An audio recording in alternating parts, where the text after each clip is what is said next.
When I pulled up to my parents' house that Christmas Eve, the snow was falling in soft, perfect flakes, the kind that belonged in a postcard.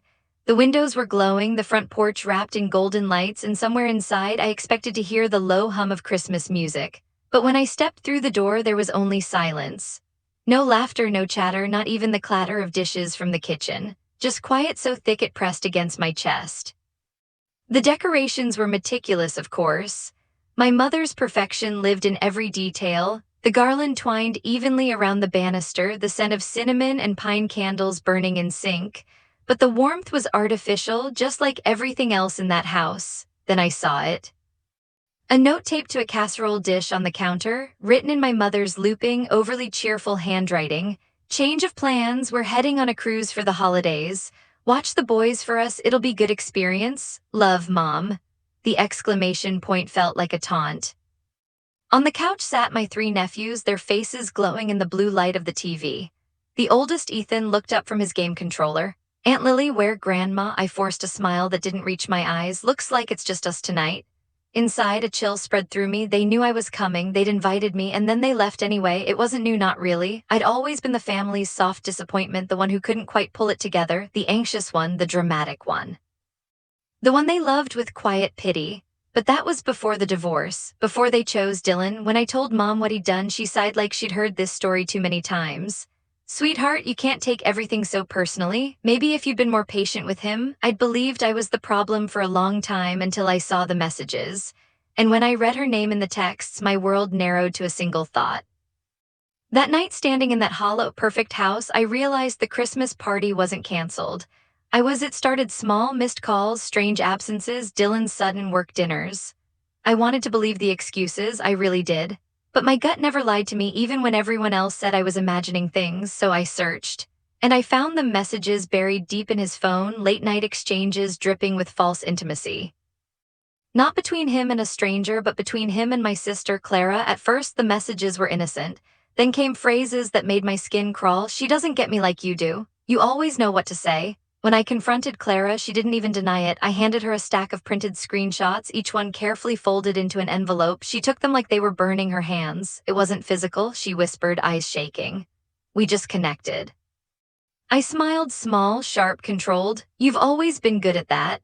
She tried to reach for me, but I stepped back. There were no screams, no dramatic tears, just a quiet, clean break, and that's when something inside me shifted. I stopped trying to make them understand. I stopped apologizing for seeing things clearly. That's also when I started planning. Mom had spent weeks bragging about her Christmas cruise, how she and the family were going to relax, finally enjoy themselves after such a stressful year. She told me I should learn to do something nice for myself for once, right before reminding me how irresponsible I was with money, so I waited. I smiled through every group text, through every shared photo of cruise tickets and shopping lists. I let them think I was too broken to fight back until the house was quiet, until the boys were asleep. And then I picked up the phone. By the time the woman on the other end said refund processed, I realized peace can sound a lot like revenge. The woman from the cruise line was polite, almost too gentle. I'm so sorry for your loss, Ms. Harper, she said after I told her there'd been a death in the family. Your mother's reservation will be canceled immediately and the refund processed to the original account. I thanked her softly, even managed to sound tearful. She'll be heartbroken, but it's the right thing to do. 3 business days, she said. Perfect. Months ago, when Mom had asked for my help setting up her online banking, I'd added a small secondary savings account under her name, linked to an address she never used. A quiet digital pocket, invisible unless you were looking closely. She wasn't the type to look closely. After tucking the boys into bed, I poured myself a glass of her expensive red wine, the one she only opened for special guests. The tree lights flickered against the window, and I sat there listening to nothing. It was peaceful in a way I hadn't felt in years. For so long, they'd painted me as unstable, as dramatic, as the daughter who just couldn't let things go. But that night, I realized the truth. I was the only one who'd ever paid attention. 2 days later, my phone began to vibrate, then again and again. Mom, Clara, Dylan. I didn't answer, because sometimes silence is the most satisfying confession of all. By December 27th, my voicemail was overflowing. Mom's voice trembled. The cruise line says our tickets were canceled. Lily, did you? They said the refund already processed. Behind her, I heard Dylan's anger, sharp, brittle. So who has it then? I took a slow sip of wine and watched the snow fall outside. Maybe I thought you should have been more careful. Then came Clara's call. Her voice was wrecked. Please, Lily, the kids were so excited. They were supposed to see the ocean for the first time. You don't understand, but I did. I understood exactly how it felt to look forward to something that never came. For years, I was the scapegoat, the one who made everything difficult, who blew things out of proportion.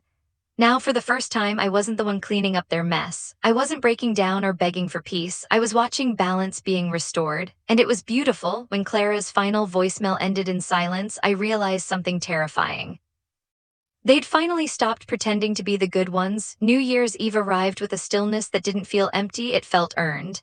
The refund had cleared that morning, every cent. I lit the fireplace and opened one last message from an unknown number. Mom's voice came through, thin and trembling. "You've gone too far, Lily. This isn't what family does." I let the silence stretch before answering. "No, Mom," I said quietly. "This is what family taught me." Every Christmas since, I hang their family photo on my living room wall. The one from the year before it all fell apart, Mom in the middle, Clara glowing beside Dylan, all of them smiling like they'd never done anything wrong. It isn't bitterness, it's a reminder. I don't send gifts anymore, just cards. Last year said, "Thank you for the experience, it really was good practice." And it was, because kindness without respect is just another word for weakness, and I've learned my lesson. Next Christmas, if they do invite me back, I just might show up early.